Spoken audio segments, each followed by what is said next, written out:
Hello friends, આપણે આ લેક્ચરની અંદર ધોરણ 9 નું વિકાસનું ઇંગ્લિશ એસાઇનમેન્ટ છે પિક્ચર ડિસ્ક્રિપ્શન વિશે જોવાના છીએ.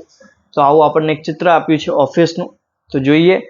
This is a picture of an office, અને આ ઓફિસનું ચિત્ર છે. બસ બરોબર. There are many people working in the office. There are એટલે કે ત્યાં આગળ મેની પીપલ એટલે કે ઘણા બધા લોકો વર્કિંગ એટલે કે કામ કરી રહ્યા છે ઇન ધ ઓફિસ એટલે કે ઓફિસમાં. All the tables and chairs are neatly arranged in the office. All the tables એટલે કે બધા ટેબલો અને ચેર એટલે કે ખુરશીઓ are neatly arranged એટલે કે યોગ્ય રીતે ગોઠવેલી છે in the office એટલે કે ઓફિસમાં. The typist is typing. આ જે ટાઈપિસ્ટ જે ભાઈ છે એ ટાઈપિંગ કરી રહ્યા છે.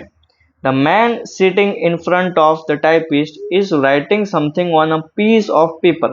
The man એટલે કે માણસ, sitting એટલે કે બેઠા છે, in front of the typist typist ની સામે, ઇન ફ્રન્ટ ઓફ એટલે કે ની સામે એક માણસ બેઠા છે, સિટિંગ એટલે કે બેઠા છે, ઇઝ રાઇટિંગ જે લખી રહ્યા છે, સમથિંગ એટલે કે કંઈક, on a piece of a paper એટલે કે કાગળનો નાનકડો ટુકડો છે એની અંદર ત્યાં શું કરી રહ્યા છે, લખી રહ્યા છે. He has a big file on his table.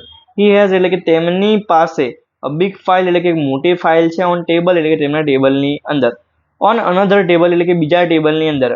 A main is sitting એક માણસ છે બેઠા છે, એન્ડ ટોકિંગ વાત કરી રહ્યા છે, ટુ સમવન એટલે કે કોઈકની જોડે.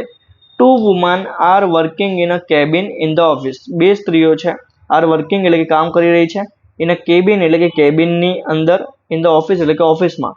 The peon is sitting on a stall near the door. The peon એટલે કે પટ્ટાવાળા ભાઈ, હોને, ઇઝ સિટિંગ એટલે કે બેઠા છે, ઓન અ સ્ટોલ એટલે કે ખુરશીના ઉપર, ટેબલની ઉપર, નિયર ધ ડોર એટલે કે દરવાજાની પાસે એક પટ્ટાવાળા ભાઈ બેઠા છે.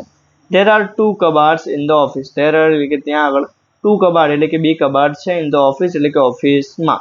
ઓકે વિદ્યાર્થી મિત્રો, જો વિડીયો ગમ્યો હોય તો ચેનલને લાઇક કરો, સબસ્ક્રાઇબ વધારેમાં વધારે કરો અને શેર પણ કરો. Okay, thank you.